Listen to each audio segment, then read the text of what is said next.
l'heure du dîner. Puis je me prêtais à faire ma pizza Big Mac. Donc je voulais vous montrer comment je fais. Je vais tourner le téléphone. Je vais vraiment vous montrer étape par étape. Donc,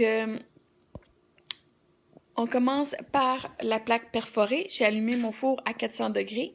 Moi, je mets une tortilla. C'est super simple. On aurait pu prendre un pain naan, une croûte à pizza crue. Ça serait juste un peu plus long à cuire ou cuite. Ensuite, qu'est-ce que j'ai fait? C'est la sauce à burger ici, selon les instructions. Donc, ça peut aller dans les burgers, évidemment, les hot dogs, les sandwichs, sauce tartare, sauce cocktail. Donc, c'est les épices, ketchup, mayo. Nous, on utilise la mayo Hellmann's Vegan, étant donné qu'on est allergique aux œufs. Et la relish, ce qui nous donne notre sauce à Big Mac ici. Je vais en tartiner, comme ça, le fond de ma pizza.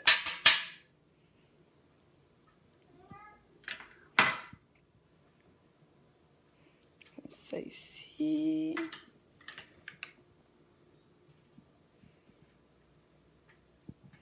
Là, je le fais à une seule main, c'est un petit peu plus difficile.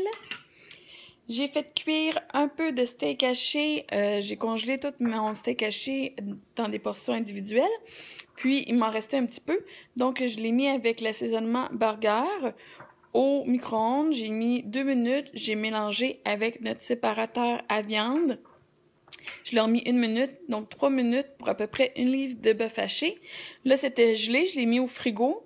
Donc, je l'ai séparé avec mon séparateur à viande. Tant qu'à me battre avec ma cuillère, je dis, ben, mon Dieu, je vais reprendre mon séparateur à viande, puis ça fait super bien.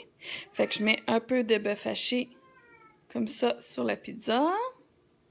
Et vous entendez mon chat ici qui se plaint, il va aller dehors, il fait beau, il fait chaud, il va aller gambader. Donc, je l'ai fait, vous auriez pu faire avec n'importe quel restant là, de bœuf haché sans problème. Vous pourriez faire une version mexicaine avec un restant de viande hachée au taco. Vous avez, hier, je crois, je vous ai partagé mes cornichons maison. Donc, il m'en reste un peu. Pour faire les Big Mac, j'en mets quelques-uns, comme ça.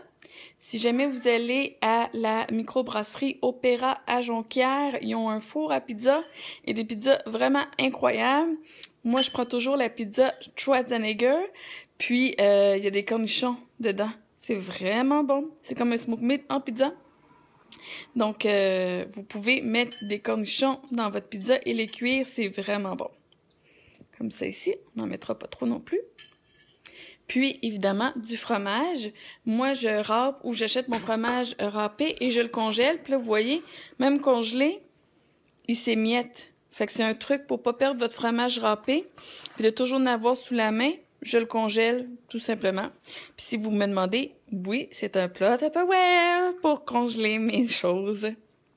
Comme ça ici. Fait que je vais mettre au four le temps que la pizza, que le fromage fonde. Puis, un truc que vous pouvez faire, c'est que vous prenez des plus petites tortillas. Hier, on a fait une salade pour accompagner notre souper. Donc, laitue, tomate, concombre, moi, je garde ça simple. Je suis pas une très grande fan de salade. Je mets jamais la vinaigrette à l'intérieur. Mais une fois que la pizza est cuite, vous pourriez prendre votre laitue, tomate, concombre, c'est optionnel, évidemment. Là, dans le Big Mac, il n'y en a pas.